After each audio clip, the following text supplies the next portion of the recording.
Hello and welcome to this week's edition of World of Business, your weekly guide to trending business news and latest developments on the stock market. We also herald thriving but unsung entrepreneurs on this show. The name is Bruce Chimbunde, and let's get straight into it. Zimbabwe's tobacco industry is set for a promising 2025 marketing season with improved transparency, enhanced technology, and a near record harvest. The 2025 tobacco marketing season officially opened yesterday. And to help us unpack what to expect, I will be joined by the president of the Zimbabwe Tobacco Growers Association, Mr. George Seremwe. But first, we give you the exchange rates as of today.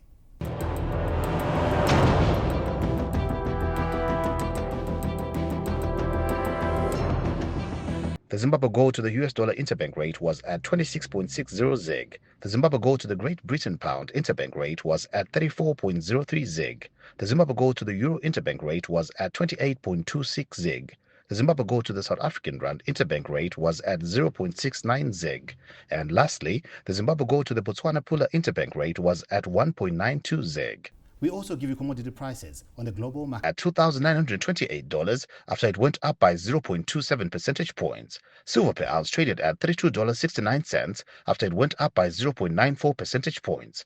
Copper per pound traded at $466.90 after it went up by 2.47 percentage points. Platinum per ounce traded at $966.47 after it went down by 0.35 percentage points.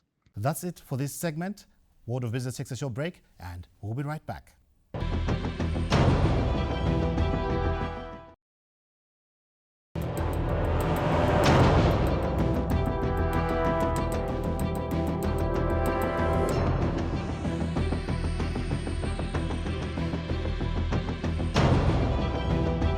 Welcome back to the second segment of World of Business. As I alluded to earlier, Zimbabwe's tobacco industry is set for a promising 2025 marketing season with improved transparency, enhanced technology, and a near record harvest. The 2025 tobacco marketing season officially opened yesterday, and to help us unpack what to expect, I'm now joined by the president of the Zimbabwe Tobacco Growers Association, Mr. George Seremwe. Mr. Seremwe, how are you doing? I'm doing well, and how are you? Not too bad, thank you very much, Mr. Seremwe. I think from the angle of farmers, you are elated that we have received some decent rains this year. Yes, indeed. First of all, let me give my greetings to the growers, tobacco growers out there, yes, and farmers, and the nation at large. Yes. Yes, indeed, the rains were quite favorable. Yes. That is the mid-end of the planting season. Especially coming from the period of a prolonged, El Nino-induced, drought. Correct. All right. So you are happy. Yeah, the droughts the season didn't start quite well for us. Well, since we need a farmer 3 times a day, we are also happy that you are happy. With the let's get straight into it, Mr.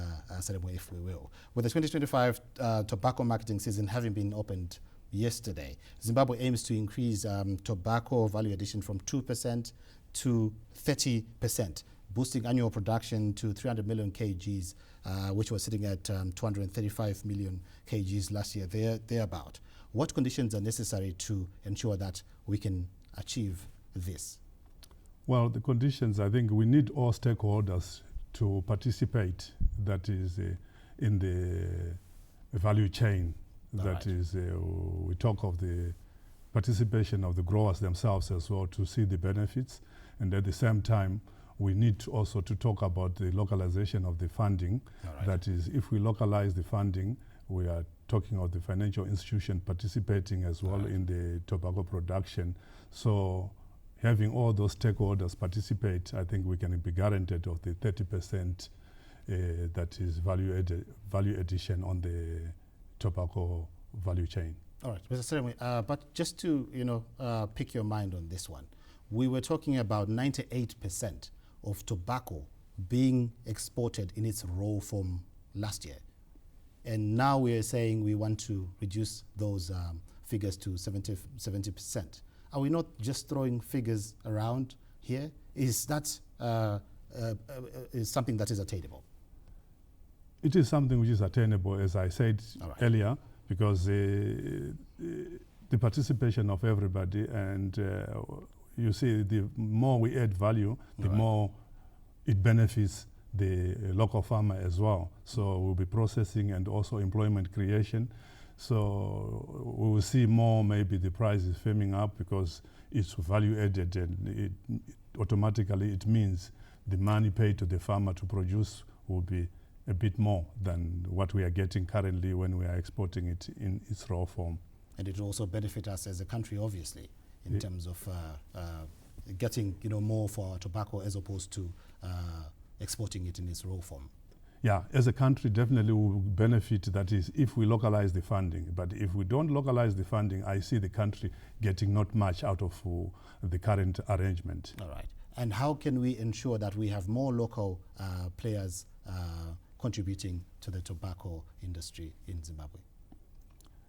I think we need to make the tobacco production more profitable and attractive to everybody, so that we get more players interested in coming to do the tobacco business. All right.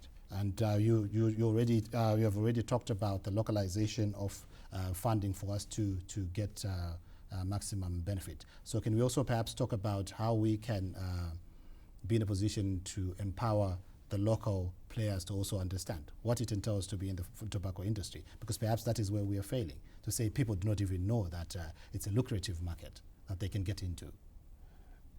Yeah, it's a lucrative market. We need to sort of maybe currently the situation is the cost of production. All right. If we get our cost of production low and the profitability of it make it a bit higher, then we will see more players interested. But currently the cost of production and also the electricity, and you can see that is with the droughts persisting, we need to be guaranteed that is electricity.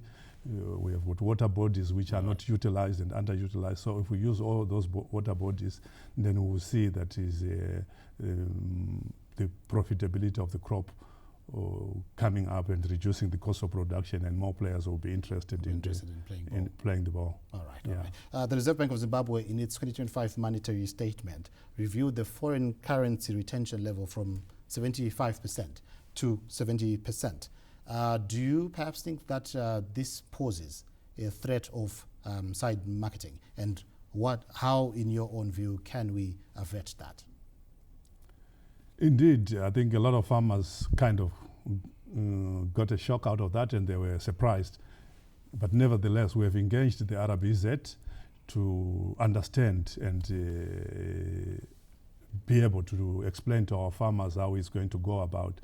And from our engagement, we were kind of promised and guaranteed that is the inflation management and the money supply on the market is going to be well managed. Right. And I truly believe that is, if the trajectory continues the way it has been happening from October to date, I'm pretty confident that is the inflation is going to be managed. But we as farmers, we need to play the ball as well. Right. As soon as we receive our ZIG, we have seen that the ZIG has been gaining. Yes. That is against the US dollar on the parallel market, which is currently giving a bit of confidence to the local farmers, and also that is the industry. Right. And we talk of that is, I've heard that is a lot of companies, they are now reporting that is in ZIG. Yes. And if they are reporting in ZIG and their tax obligations will be in ZIG, meaning that is the ZIG is going to be in demand, thereby stabilizing that is the exchange rate. So I think if the RBZ manages the money supply, definitely we are going to see the ZIG more in demand, and the farmers, I'm encouraging my fellow farmers to do not get value out of the ZIG, what they are going to be getting on the 30%. Right. Yes, we try to negotiate to get a better retention, but at the same time, the country has got its own obligations, so thereby we need to sort of gain confidence and support, and the RBZ itself as well need to also give us confidence by making sure that the inflation is well managed. Right. And the way we should be able also to... The economy is stable. And farmers, what they want is to be able to get value out of their ZIG. Right, yes, to get value out of their ZIG, they might need to get some products. Yeah. Mr. Seremwe, you wanted to add more with regards to the issue of side marketing. Indeed, we are encouraging our growers to sell, that is, their crop through the official channels. The reason why we are doing so is it doesn't pay to do the side marketing. We have got a lot of makoronyeras there who are shortchanging them and offering them maybe fake better prices, which at the end of the day they will lose. So we have got the auction floors for them to go and sell their tobacco. I understand there are two licensed auction floors. Two licensed auction floors. Can you, perhaps for the benefit of those who are listening, can you tell us which those are? We have got two licensed auction floors. We have got Premier and TSF.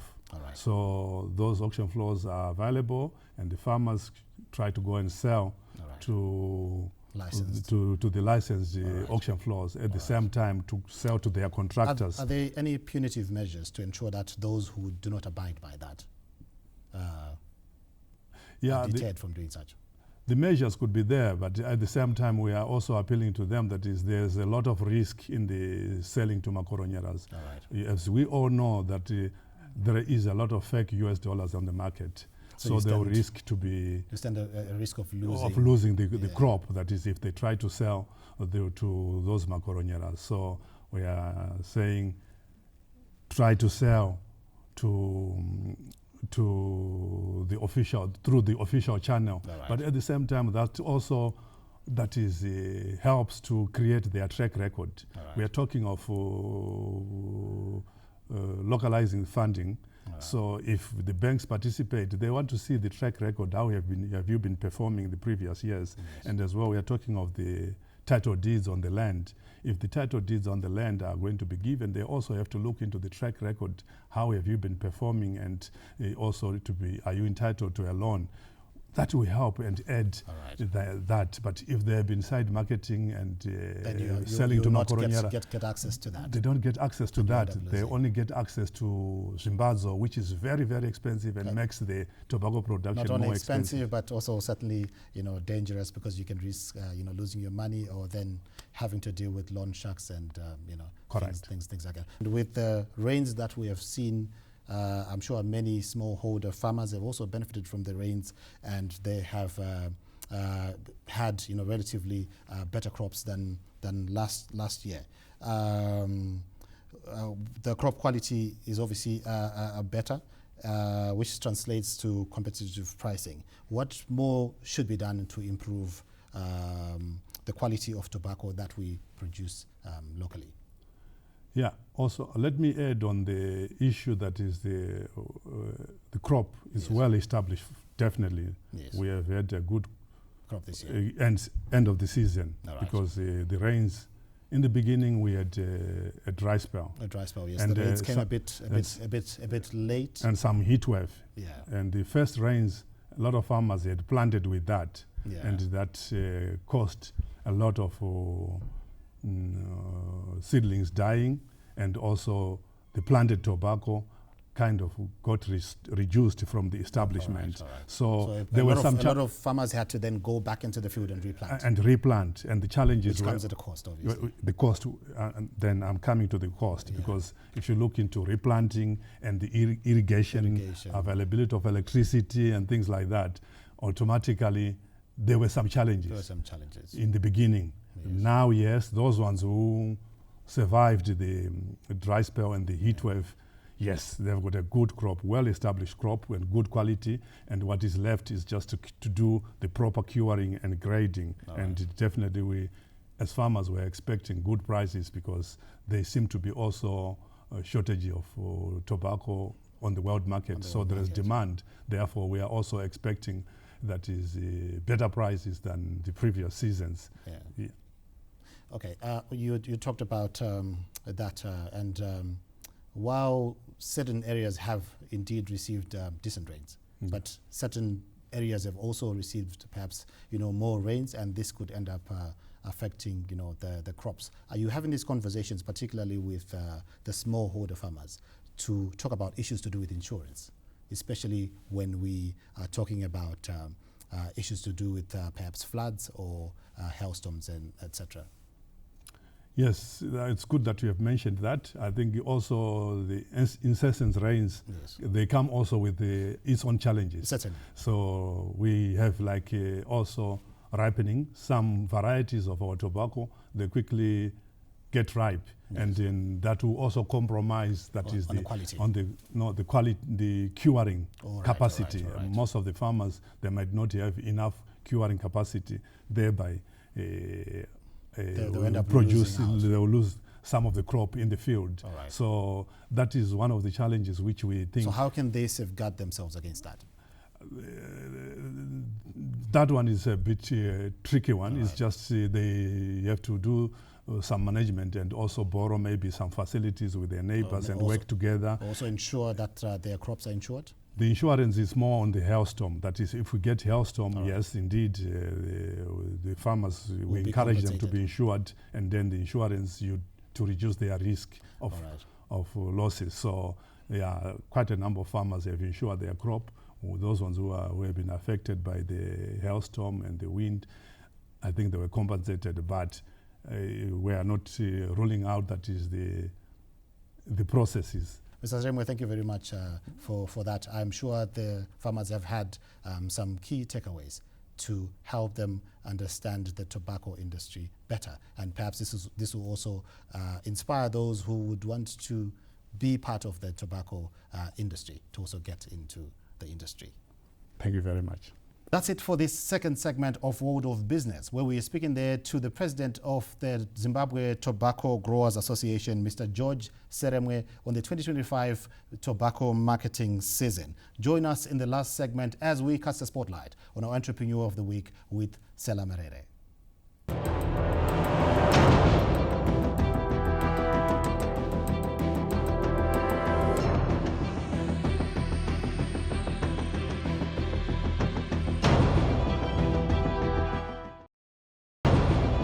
Welcome to the final segment of World of Business, where we get to cast a spotlight on our Entrepreneur of the Week. Let's hear more from Cellah Marere as she speaks to Mr. Kudzai Hwenjere on how the National Venture Capital Company of Zimbabwe, NVCCZ, will help support entrepreneurship in Zimbabwe.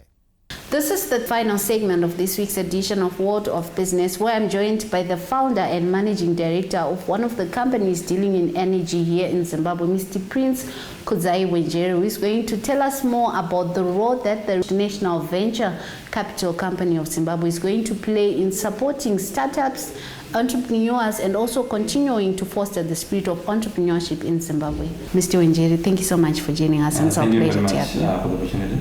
All right. Maybe just to get a brief understanding of your background, where you're coming from, and explain this particular launch that was done by Professor Mtungwe, why you think this is a necessary initiative that could help startups. I'm Prince Hwenjere, born and bred in Zimbabwe, entrepreneur. As an entrepreneur, of course, if you look at the recent launch of the National Venture Capital Company, it is quite a noble idea if you look at the startups that we have in Zimbabwe. If you are to reflect back, you'd see that the most prevalent source of funding in Zimbabwe has always been the loans from banks. Mm-hmm. But if you look at here, we are talking of a startup, of course, who do not qualify a loan from banks because they don't have all the prerequisites. So if you look at the National Venture Company, it comes in to bridge that gap, the gap that we have. It comes in to lessen the requirements that are needed when you are looking for funding to start your business. And why I also believe that it is the right funding for startups is the fact that it comes in as an equity funding option. And unlike a loan which you are expected to start paying interest next month and principal amount in the next month as well, here you are only going to pay the dividend when companies start to perform. So therefore it means that this is a very patient money, which is very good for a startup. It allows you to grow, and then from there you are able to start paying the dividend. Okay, I think that was nicely put across, and I'm sure we have come to understand what this initiative is really about and how this is going to help even startups. Have we had initiatives like this before in Zimbabwe? If so, how did they come up? Did they fail? Did they succeed? What was lacking and what could be different this time around? You'll find out that yes, of course, we had these initiatives before. If you may recall, in the 2011-2012 era, we had the National Youth Empowerment Fund. That was meant to fund the youth startups, and though this was enrolled through banks, you'd find out that it didn't really go well. Law of finance or of business, rather, I can say, is only one. If you don't qualify for a loan and you get it, surely you will not be qualified to repay it back. So that was the reason why that fund really didn't do well. Incubation becomes very important. So if you look at the National Venture Capital Company, it comes in with an element of incubation, which I believe that it is a very noble idea that they train, they fund, they incubate, they help these companies, these small startups, to become, to grow from small to medium to large enterprises. Okay, so this initiative is meant to also foster the spirit of entrepreneurship in Zimbabwe. I mean, it's clear, because if you have a government that is supporting startups and business, it means they are standing on business. Like, if you look at the principles forming the National Development Strategy, it emphasizes on creating even students that are more hands-on and that are meant to industrialize, to innovate, the Education 5.0.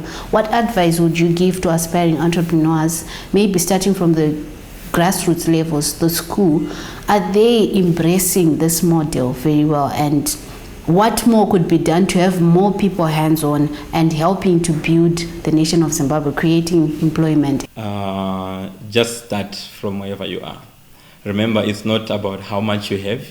It's just about what you do with what you have. So if you are able to sell mangoes at whatever level you are, do that. I would just give an example for myself. I remember in primary, I was good at selling mangoes. I would sell mangoes in primary, but as I went to high school, I started selling sweets. But that's how you are able to progress. So work with what you have and do the best. And my advice as well to parents is that it is very good to recognize your skill, the skill of your child at a very early stage. I know some people, they feel entrepreneurship is an inborn trait or something that you develop, but whichever the way, it needs to be developed. So you don't think you necessarily need a particular skill for you to be able to start a business? I don't really think it's so. The mindset. I think it's just about the mindset, whether you are born as an entrepreneur or whether you are made to become an entrepreneur. You know, what's important about entrepreneurship, it has to be grown. So speaking of entrepreneurship, and you as an entrepreneur in the energy sector, and you have acquired a lot of skill over the years, also what could be done to reduce the level of imports that are trickling into the country? What could be done for us to be able to produce our own gas, our own... Yes, what can we do? Yes, in terms of the energy industry, you might think that there have been so much improvement in the industry. You see, even the electricity availability, it has really improved, which really signifies a step that we have taken as a country to improve on the energy sector. Also, even if you reflect on the petroleum industry alone, you would see that we used to have queues. You know, we used to sleep in a queue. For you to travel, you had to sleep in the queue. But those queues are long gone. So really, those are real improvements that we have seen in our industry. But if you are to look at how to substitute importation, yes, which is a noble idea. Right now, as you might have seen, that we start to see the government. We have started seeing the government really encouraging people to import electric cars. which by that virtue that we will not use so much petroleum fuels to power our engines, and one of the best way that we can also substitute importation is making use of the Muzarabani oils that have been discovered there. That is very important, and it can also help to substitute that. Also, if you might be aware that we have got corbett methane lying in the Lupane-Hwange area, which can be converted to substitute the LPG that you were talking about. But of course, this requires a very huge sum of investment for such kind of harnessing and conversions to be done. But it is possible, and it can be done. Okay, I mean, there's light at the end of the tunnel. We've got entrepreneurs like you that are working towards that. But also now looking at the issue of you distributing and importing gas, and also looking at your experience in the sector, what opportunities lie ahead for Zimbabwe as a country? So I would say to you that the mandate that we have as the energy industry is to have access, or to drive access to smart energy. It is our ambition that every household, every human person, every family, they've got access to smart energy. Mm-hmm. Days are long gone when even your mom in the rural area or your grandma in the rural area should be using charcoal, firewood, for them to cook. Remember, those have got a lot of health hazards that they carry. So we really feel that opportunity really lies on the fact that we still have more than 55% today of households which are still using, I can say, dirty sources of fuels. And as an industry, we need to change it. It's not only in the LPG industry, not only in the petroleum industry, but even if you look in fuel, for example, we are looking at some of the cars we still have millions of cars which are burning diesels, petrol every single day. How can we reduce that and have our smart energy agenda? Okay. Yeah. So maybe lastly, while we are acknowledging the efforts of the government in trying to drive this whole smart energy mantra, what other recommendations can you pass to the government in as much as continuing to foster the spirit of entrepreneurship in Zimbabwe is concerned? Small businesses and large businesses should be able to coexist. Formal businesses and informal businesses should be able to coexist. Zimbabwe is not the first country to have informal industry. It's not the first country to have small businesses. But despite the fact that you are informal or formal, there has to be something called compliance.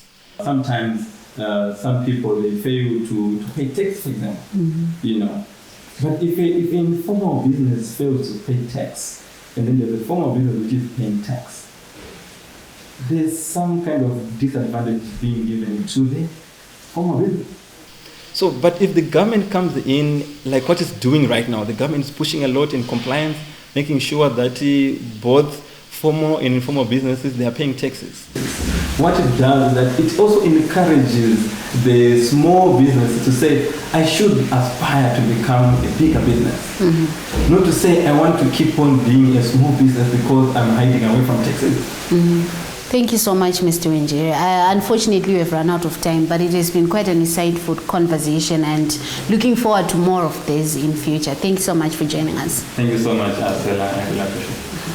That's the conversation we're having today with the founder and managing director of one of the companies that deal in energy here in Zimbabwe, where we were discussing the role that the National Venture Capital Company of Zimbabwe is going to play in the support and funding of startups in Zimbabwe. He also mentioned the need for young people, especially the youth, to venture into entrepreneurship. Be sure to join us again next week. It's back to the studio. That's it from this serving of World of Business, where we get to give you all business-related news. Until next time, have a pleasant view.